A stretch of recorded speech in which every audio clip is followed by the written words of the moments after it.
Mudpluggers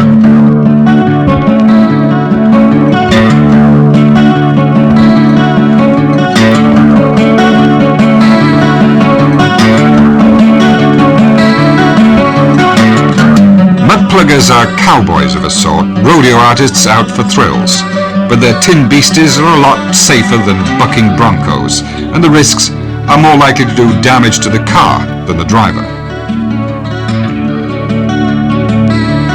These club members are affiliated to the Leinster Motor Club, going since 1921, but better known for its grass track and Mundello Park motor racing.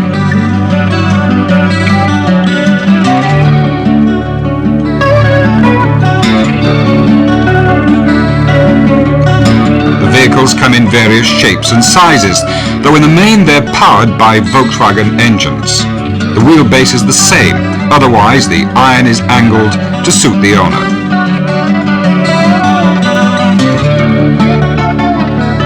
What was it before you did what you've done to it? It wasn't anything really. It's basically a Volkswagen engine, turned back to front if you like, mid-mounted. Yeah. And chassis, that sort of thing. Wheels, the rest was my own, you know. That's basically it. Yeah. You were a motorcyclist before you took this out? Yeah. Scrambler. Yeah, that's right. They got too expensive, you know. Would you call this an expensive sport? No, they built that for maybe 120 pounds, you know. Using an old Volks? Yeah, using an old. The engine is, what, 1958, I think. Yeah. You know, so it is definitely old. But still going strong. And how are you doing competitively compared with your motorcycle days? Probably a lot better. I would. Since Christmas, I've been doing badly. I don't know whether. I don't know what the reason is. Just driving badly. I think I'll have to concentrate on a bit more, you know. Yeah. But there's nothing wrong with the car. But I'd say I'm not doing too well. The driver's not too good. No, I not see. this time. Well, the best of luck today, anyway. Right. Many thanks. Okay. The aim of the game is to drive over 4 or 5 pieces of territory that in most cases have been that way since the Ice Age. It's rough, tough and boulder-strewn and gets muddier as the day goes on. The points are deducted according to where you come to a halt. The object of mudplugging, or sporting trials as it's known, is to achieve a clear, clean, non-stop passage over each of the sections which you see marked out today. If you get through without penalty, you lose no marks.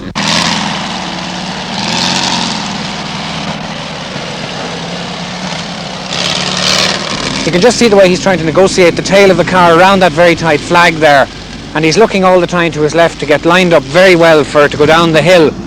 Now, when he gets his front wheels over that hill, he must consider whether he puts down the boot and really takes a lash up that hill, or whether he takes it on a trickle basis. Now, he's obviously decided to trickle and then blast, and he's gone up very well. In fact, he's managed to miss that tricky right-hand foremarker, and he's now just teeing himself up. That grass is very, very slippy there, and the front of the car could lose way unless he took it very gently, and he's got to come through the gorse, through the briars. Front wheel is over a rise now. He's pulling the right-hand fiddle brake, as it's called. These are one of the independent brakes that lock the back wheels to help the car to steer, rather like a bulldozer, or a tractor, dare I say. And he's coming up now through the 2 marker, or through the 1 marker indeed, over the brow.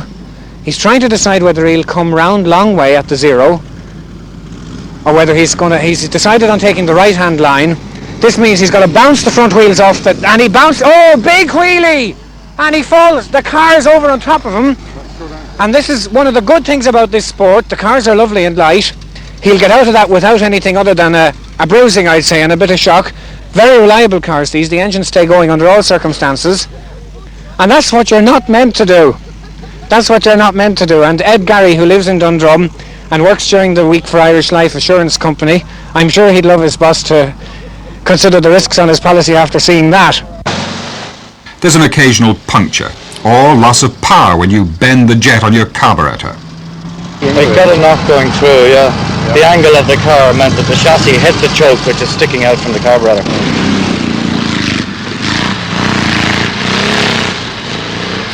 For mudpluggers, it's cheap fun. You need to have a road licence to compete in one of these events, and having got a road licence, you get what is called a competition licence from the Royal Irish Automobile Club. And how do you get it? You just write in, you send a copy of your driving licence and 2 passport photographs and £16. And if you're a member of one of the affiliated motor clubs, such as Leinster Motor Club, you can get it for half price.